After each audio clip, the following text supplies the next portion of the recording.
All right, day 107. Today what we're going to be doing is we're going to be reviewing 3 different types of graphs. First, we're going to start with exponentials.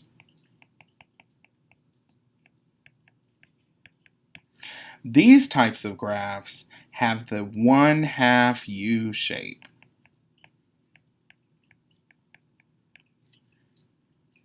So, let's identify a couple of different features. First, they're asking what is a y-intercept.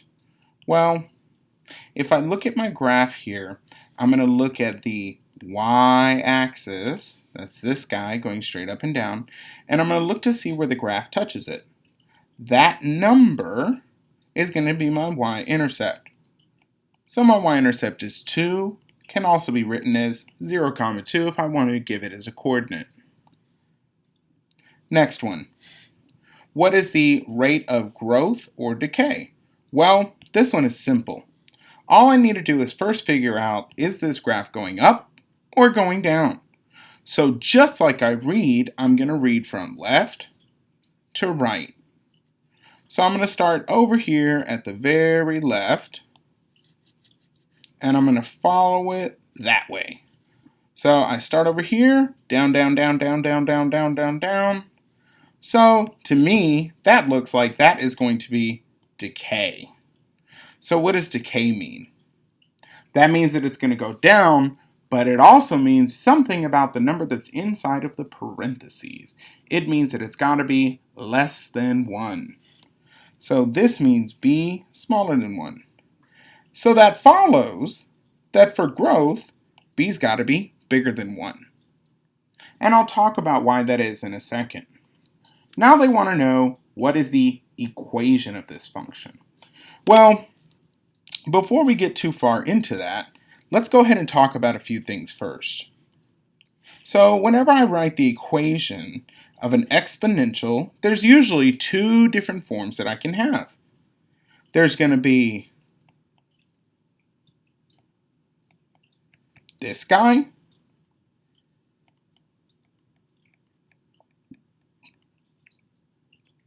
or this guy. Now, I want you to make sure no, this and all of this, whatever it is inside of the parentheses, are exactly the same. The only difference is that over here with the r, they're splitting it up. Why are they splitting it up? Well, the simplest way that I can explain this is that this 1 stands for what I'm starting with, and my r is my change. For example, if I said b equals 1.5 and a equals 2, and then I said, okay, well, what is y equal to when x equals 1? I could go ahead and plug those in. 2 times 1.5 to the power of 1, and that'll eventually give me an answer of y equals 3. I can also write it in the other form. So let me break this apart. I'm going to say 2, 1, something x. And I'm going to say, all right, how do I go from 1 to 1.5? Well, I'm going to add 0.5. So if you notice, this number in here, which is greater than 1, caused my answer to be an increase relative to where I started my 2. It went from 2 to 3. It went up. Why? Because I'm multiplying it times a number that's bigger than 1. If instead I had multiplied it by 0.5, my answer would have been 1. It would have went down. So if I look at this, it should then follow that this is going to be 2 plus half of 2, or 3. That also means I'm increasing by 50%. Now, let's go over that one more time with a different example. I know this is kind of some high-level thinking, but we've been through this before in class. So let's imagine that I said I had a couple of values.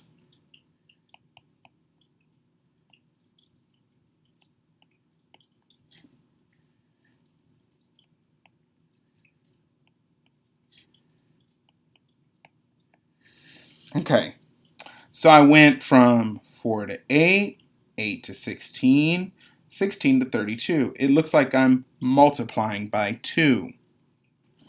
Now, the other way that I can look at it is I can look at just this portion individually. I went from 4 to 8. I added a 4. 4 over 4 is 100%. So this is adding 100%.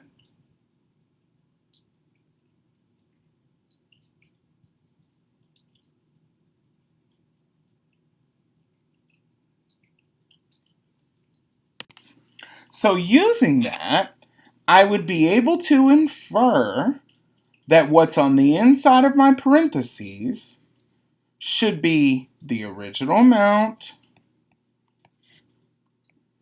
plus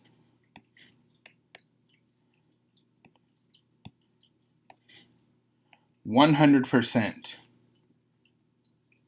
or 100 over 100. My y-intercept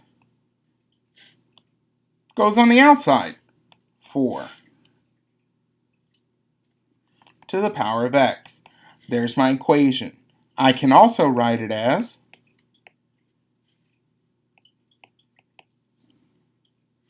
now, this is kind of a high-level understanding, but what this will tell you is if they give you a question like this, it'll be something like, what is the percent increase per day, per hour? So let's look at this one.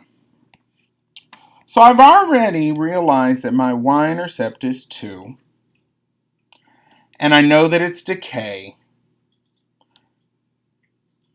And I'm going to look at the x value that's right in front of it. So I look right here, and of course, they'd make this super difficult. That's somewhere in between 0 and 1. I have no idea what that number is.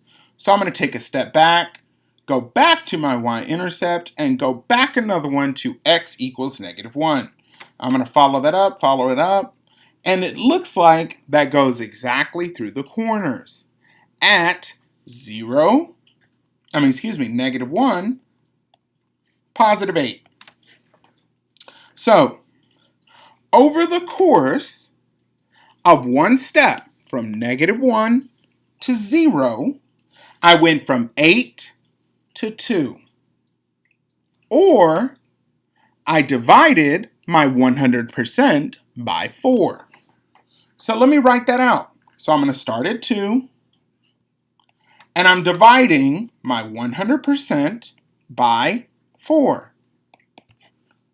What's another way I can say that? If I don't quite understand that, I'm going to say, oh, I went from 8 to 2. What can I multiply 8 by in order to get 2? Well, I can multiply it times 0.25, which is 1 over 4.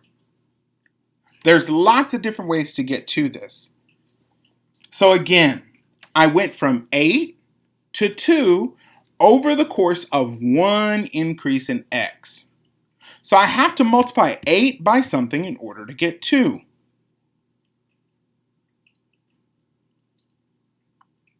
So I divide,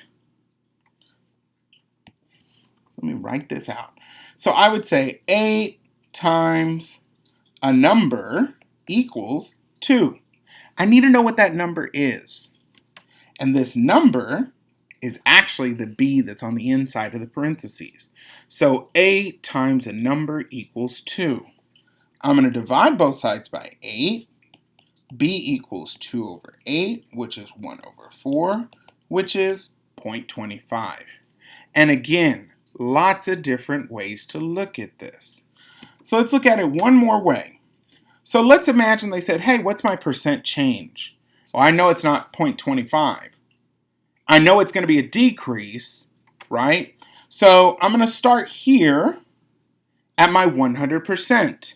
I drop down 6 units to get to 2. So I went down 6 out of the 8 that I had. My percent change is going to be 75% down. The other way to look at it is if I multiplied by 0.25, I had to get rid of 75%, so I went down 75%. So there's my equation, 2 times 1 over 4 to the power of x.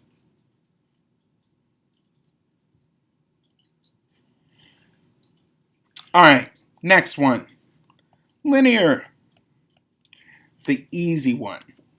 So first, let's find that y-intercept. So I'm going to look for my y-axis. It looks like it's touching at 3. I can also write that as 0, 3. Next, they'd like me to find the slope.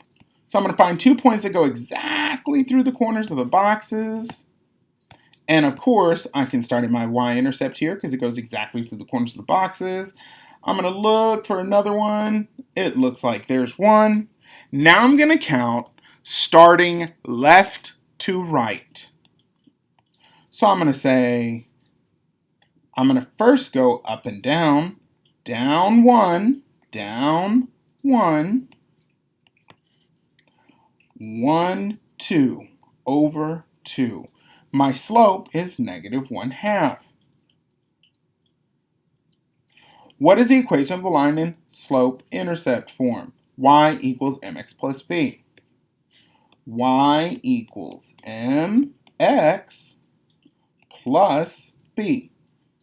And finally, my x-intercept. Where does it touch the x-axis? That's this guy.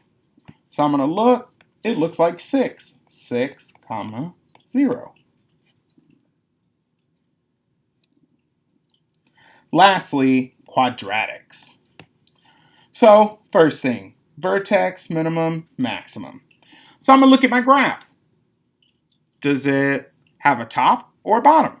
It looks like it has a top because it stops right there. That very highest point is called my maximum. And regardless if it's a maximum or a minimum, which would be on the bottom, they're both called the vertex. This one is located at 2, 9. Interestingly enough, the axis of symmetry always goes exactly through that point, and it's always x equals whatever the x value is of this. So if this is x, y, this is going to be, I'll call that x1, y1. This will be, the equation of this will be x equals x1, the same number. So my equation is x equals 2 for the axis of symmetry. What are the zeros of my function? That means where it touches the x-axis. Well, here's one, here's one. Those guys are both on my x-axis. X equals -4, x equals +8. Finally, what is my y-intercept? And it looks like it touches at 8, 0, 8. We can also write those x-intercepts like this. 0, -4, 0, +8.